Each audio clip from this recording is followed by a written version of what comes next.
देखो, एक direct selling में बोलते हैं कि जिसकी जितनी बड़ी नमस्कार होती है उसकी उतनी बड़ी कार आएगी। आप अपने अपने नमस्कार से आप कैलकुलेट कर लो कि आपके पास साइकिल भी नहीं आने वाली है।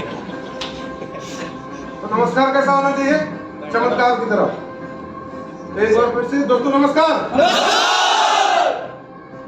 राजस्थान में और राजस्थान में जयपुर की धरती से आज ये हमारा पहला इवेंट हो रहा है KRS का, और मैं इस KRS के इवेंट में पूरे कंपनी मैनेजमेंट की तरफ से आप सभी का हार्दिक स्वागत करता हूं।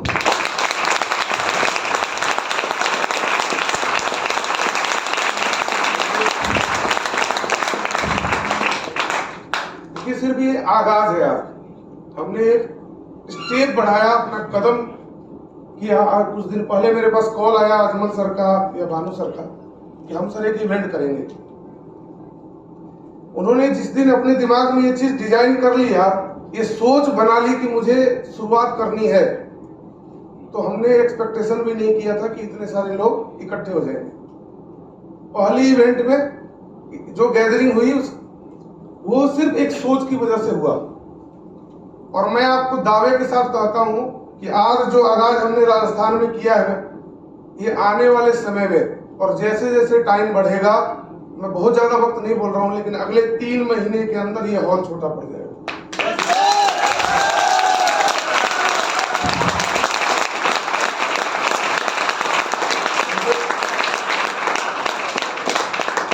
आगे बढ़ने से पहले मैं अपना परिचय आपको बता दूं। नाम चंदन कुमार, रहने वाला मैं बिहार का हूं। बिहार की उस धरती से मैं आता हूं जो इतिहास के पन्नों में बहुत सुनहरे अक्षरों में लिखा गया है, जिसको चंपारण बोलते हैं।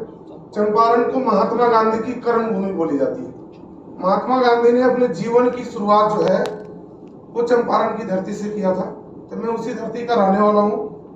बाई प्रोफेशन एक इंजीनियर था, जो आज से करीब 14 साल पहले मैंने उस प्रोफेशन को अलविदा कर दिया। 14 साल पहले आज जैसे आप लोग बैठे हो, इसी तरह मैं भी किसी एक सेमिनार का हिस्सा बना और मैंने डिसीजन लिया अपने लाइफ में कि मैं इस डायरेक्ट सेलिंग को एज ए कैरियर अडॉप्ट करूंगा और अपने आप को प्रूव करके दिखाऊंगा। जिस दिन मैंने ये डिसीजन लिया ना,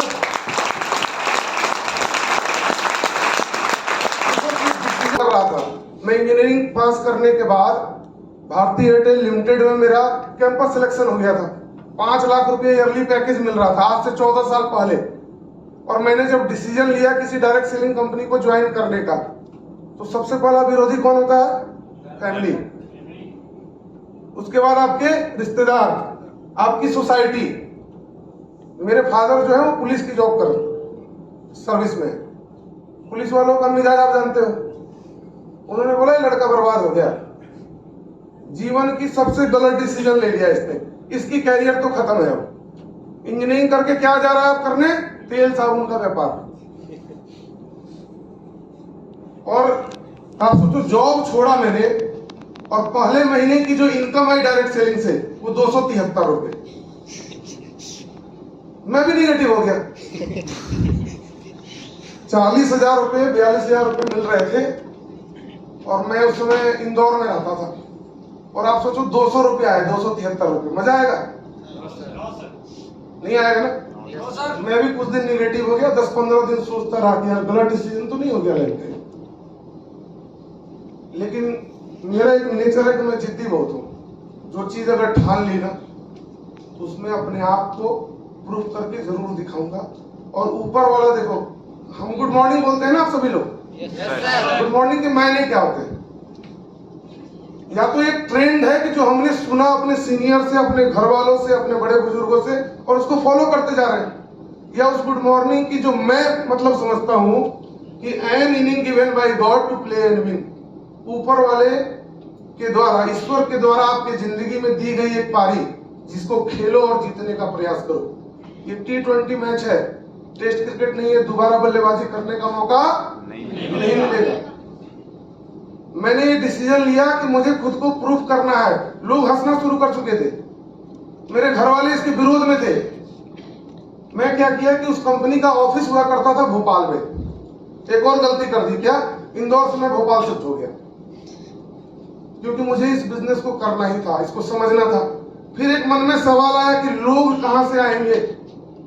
आपके दिमाग में भी आता है ना? हम किसको अप्रोच करें, हम किनको ये प्लान बताने जाएं, हम अपने प्रोडक्ट को किसको सेल करेंगे। और मैं बिहार का था, एमपी में मेरा कोई रिश्तेदार नहीं, कोई जानने वाले नहीं। कॉलेज के जो स्टूडेंट थे, कॉलेज फ्रेंड जो थे, वो कहीं ना कहीं सब सेटल हो चुके थे। और भोपाल बिल्कुल नया जगह।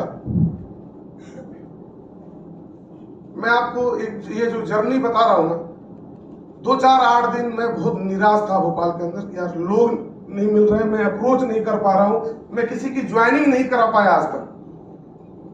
फिर इस बिजनेस को बिल्ड कैसे करूंगा? 7-8 दिन के बाद मध्य प्रदेश में एक जगह है सारनी, बैतूल डिस्ट्रिक्ट में पड़ता है। तो मेरा एक फ्रेंड था कॉलेज का, उसके फादर वहां एम्प्लॉय थे।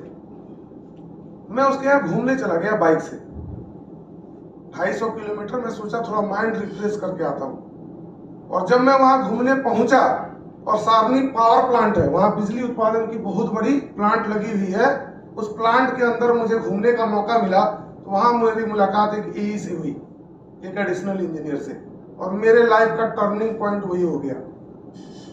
उस एई से मुलाकात हुई, कुछ चर्चा की मैंने, और मैंने अपने कंपनी और सिस्टम के बारे में उनको बताया।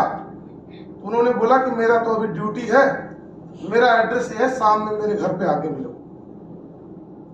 और मैं उनके सामने घर पे गया, कंपनी का प्रोडक्ट बताया, कंपनी का प्लान बताया, और अगले दिन जो जीवन की पहली ज्वाइनिंग मिली दोस्तों, वो 1 लाख रुपए से हुई।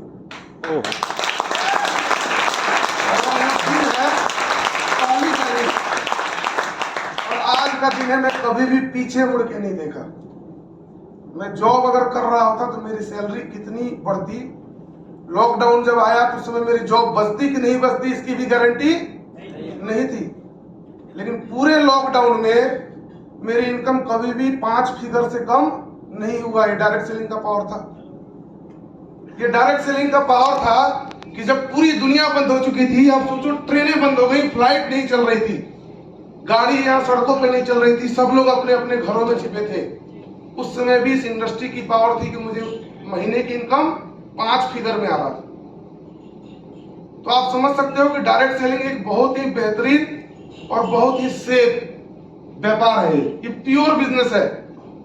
अब लोगों के माइंड में कुछ चीजें चलती हैं कि ये फंसने फंसाने का धंधा है, चेन स्कीम है, हमने 2 जोड़ा उसको 2 जोड़ने के लिए बनाते हैं। अगर आप इसको व्यापार के तरीके से समझोगे, जो हम मान लीजिए ज्वाइनिंग की बात आती है, तो ज्वाइनिंग कहाँ नहीं हो रही है? रेलवे में स्टाफ है कि नहीं? हर कैटेगरी के स्टाफ है, वहां भी तो नेटवर्क बन रहा है।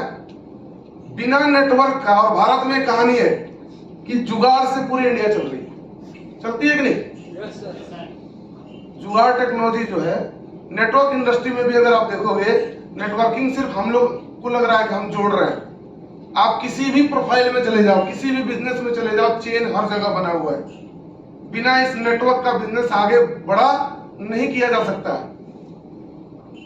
हमने कोई पिरामिड नहीं चला रहा है कि आप रातों रात आकर के यहाँ अमीर बन जाओगे। ये कोई चेन स्कीम नहीं है जहां आपकी जिंदगी जो है ना 1 रात में बदल जाएगी।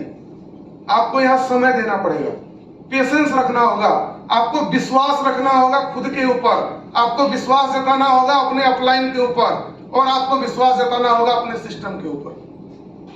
जिस दिन आपका विश्वास जब तक नहीं जगता है ना, तब तक आप इस इंडस्ट्री में बहुत बड़ा नहीं कर सकते।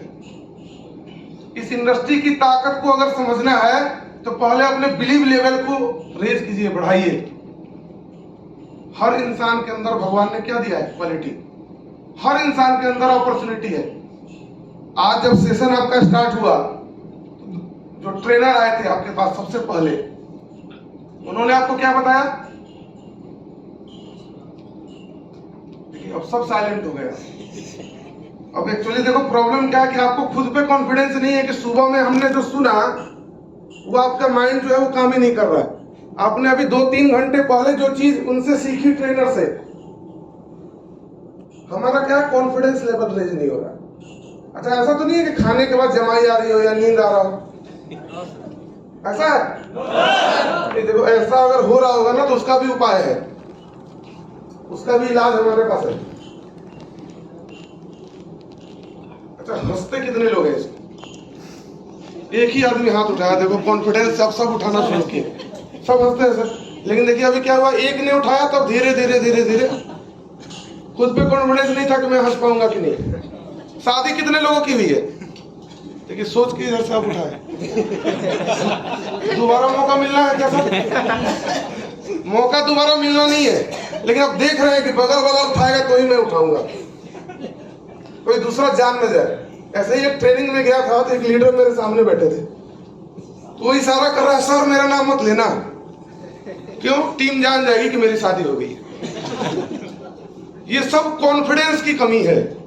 हमारा जब तक कॉन्फिडेंस रेज नहीं होगा ना, आप इस बिजनेस में अगर बड़ा करने आए हो, अगर आपको अपनी जिंदगी में तरक्की चाहते हैं, अगर आप बड़ा पैसा कमाना चाहते हो, तो आपको खुद